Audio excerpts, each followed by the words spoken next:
Hello, my name is Creostix, and welcome back to the top 25 favorite horror games of mine. And this time we go through numbers 20 through 16. And I've explained already most of the things I need to in the last video, but again, only one game per franchise, so, things are not going to be easy, but interesting. Number 20 is a game called Doom 3. And this is an excellent example of the situation where I enjoy action horror considerably more than the, stealth, insta-kill, whatever kind of a horror. The runaway, insta-kill, stealth horror. Action horror speaks to me because I like the mental process in a game where you see something that's scary, and then you have to steel yourself against that horror in order to survive through, combat, through fighting, through combat mechanics, through shooting, through whatever. And Doom 3 is a pretty good example of that. It was one of the earlier horror games I played, in a very long time back when it came out. And it was indeed received with some mixed results in that some people didn't like how dark it was, in that just you couldn't see. It didn't bother me as such even back then, although I did use the mod where I had the flashlight attached to my shotgun and to my machine gun, but not to any of the other guns, so the powerful stuff was still, in the dark. But in the end, still, especially in that scenario, I felt like the darkness was essentially just challenging my ability to survive with the combat mechanics at hand. So it was a constant sort of build-up of my psychological strength to go through all the horror that I'm just, encountering, and stepping up my game of handling what I'm seeing and then shooting it down with focus and skill, or else I'll die. I like that scenario just as a whole and as a concept in other games as well. And when it comes to like the gameplay and stuff, it's Doom 3. It works really good, well, and I think it has even aged really well as well. So I always enjoyed it. I think it has gotten a bit of a renaissance these days in the BFG editions and such, that the people have sort of refound the game again. But to me, Doom 3 was always good, and to me it is my top 20th favorite horror game. And then number 19 is another example of action horror speaking to me more than other stuff. Or well, more than stealth stuff, I mean. Dying Light. Dying Light is a case where essentially the devs of Dead Island sort of took that game, improved it with the parkour mechanics and the ability to just let's say, just move in every way better in the world. And they added some nighttime fear into the concept of Dead Island, where Dead Island itself was just Dead Island would not reach my list here because I couldn't find any real notion of being like feeling dread or being scared of that game, because it's really just silly characters hit zombos. Whereas in Dying Light, it's in tone more serious, not completely, but more serious, and the characters actually feel a bit more like characters. Not perhaps the main story people maybe not as such, but the side people are more feel like people trying to just survive this weird scenario of a zombie outbreak and what the hell. I like the way it looks and feels, and the nighttime just fear is... I feel more horror in Dying Light at night than I do in any of the insta-kill, runaway, stealth, frustration simulator games, So, it's a case where why it's on this list is because it's so fun and good to play, and it reaches here as well because it has enough horror in it to be a good horror game. That's what I'm saying here. And also, the improvement to something like Doom 3 here is, in my opinion at least, that I feel that the customization options of the weapons and your blueprints and such that you have, they create more variety into the combat than what Doom 3 had back in the day. So that's just why it inches just above the point here. Also, it doesn't hurt that it has a really fun co-op thing if you have a friend to play with. But again, that's not really an addition to the concept of horror, so that's, you know, whatever.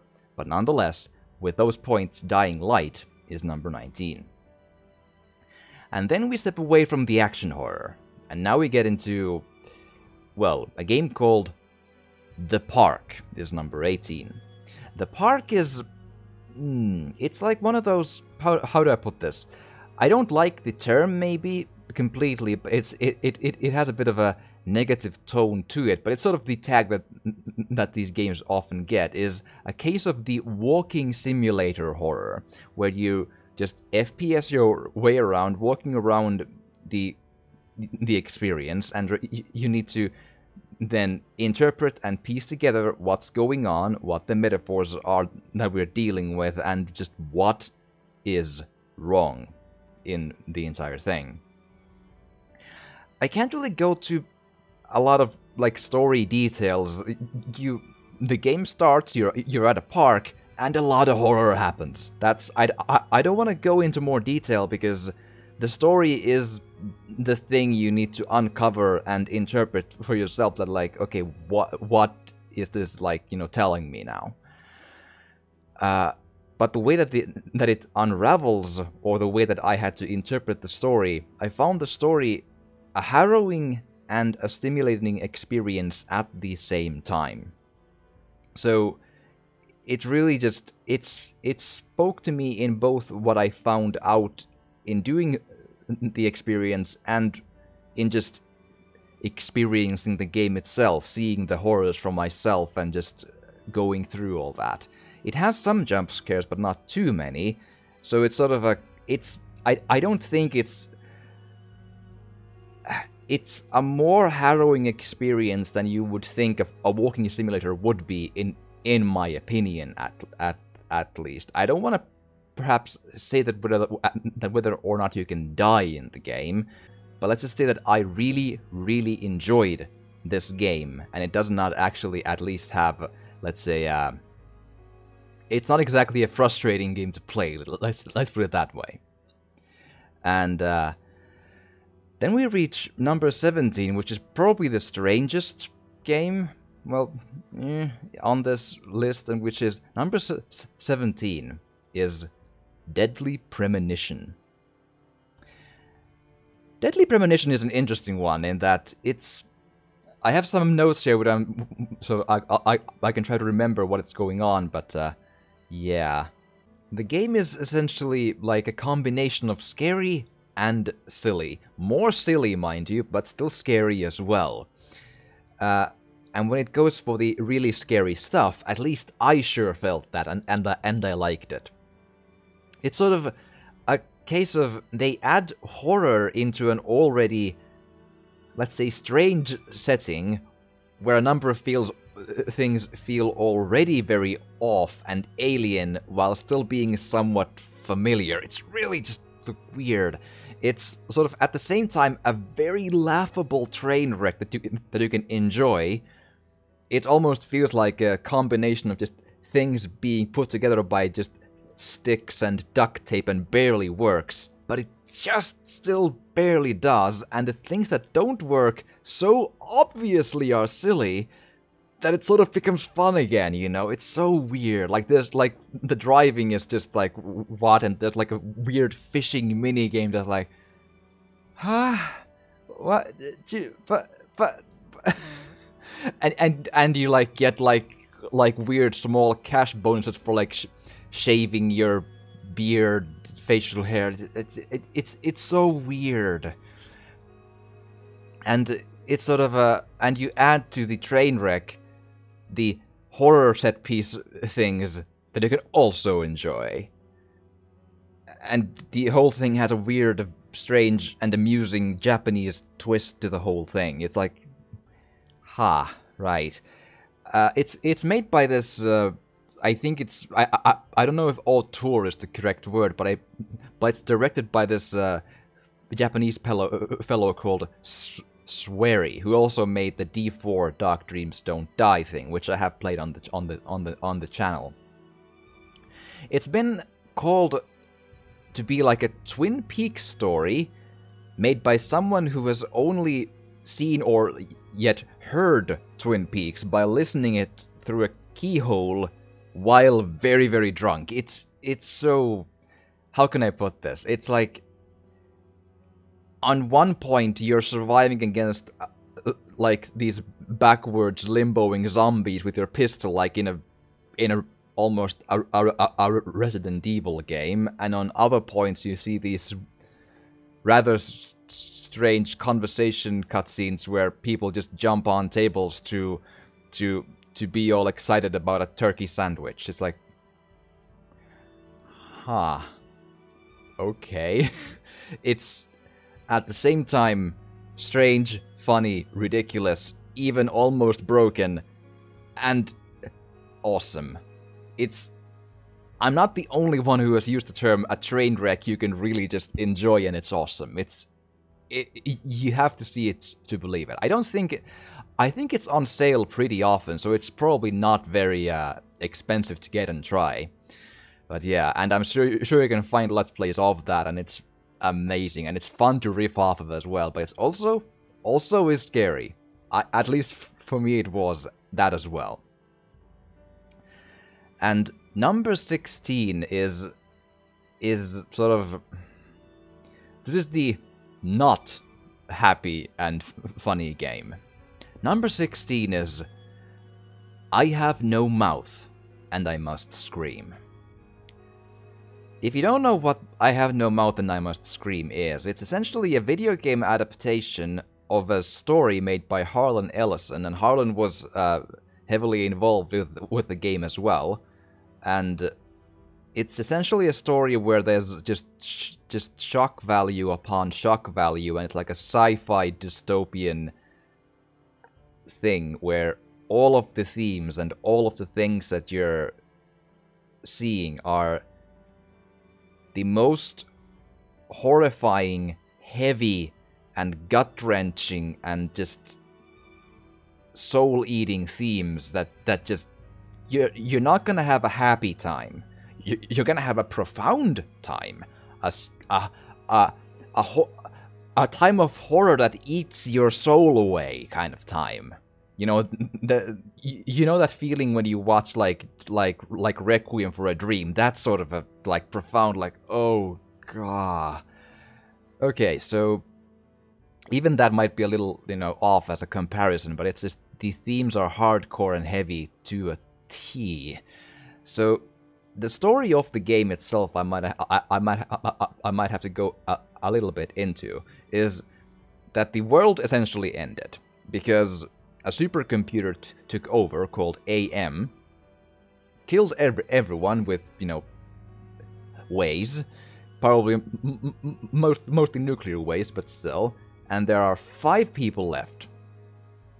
And AM has captured those 5 people, and AM or AM is prolonging their life and torturing them at all times, every day, all the time. Having them go through computer simulations and different sorts of horrors just to torture them and break their psyche over and over and over and over again. Even practically killing them and bringing them back again and transforming some of them into something else and having them live as a punishment for nothing because it's just a sadistic supercomputer. That's what we're dealing with. And they all have something really dark in their past that AM is abusing to the like squeezing every last drop of blood from that stone to abuse them. That's what we're dealing with. and the themes are like, let's put it this way, torture is the lightest of the themes that we're seeing here. It gets worse from there. So it's one of that. So it's an amazing game in what it like tells you, but it's be prepared. It's hardcore heavy, and you're gonna need to like be prepared for that. Okay. It's ruthless in its relentlessness of those. It's a point and click adventure game in the realm of like Monkey Island. But again, don't let the name Monkey Island fool you. It looks a little bit like that and plays a bit like that, but the game itself, it's probably the heaviest game I've ever played and probably ever will. It's pretty old, but it doesn't show in other than it uses pixel graphics, but they in a way also seem kind of timeless.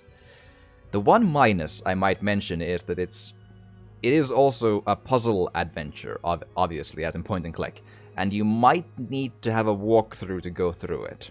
It's, depending on who's playing it, but you might have to have a walkthrough, so you're going to then have that, break the immersion a little bit. But even with that minus, the stuff that it handles is so, I might even say brave, because it's really just goes at it and doesn't hold back.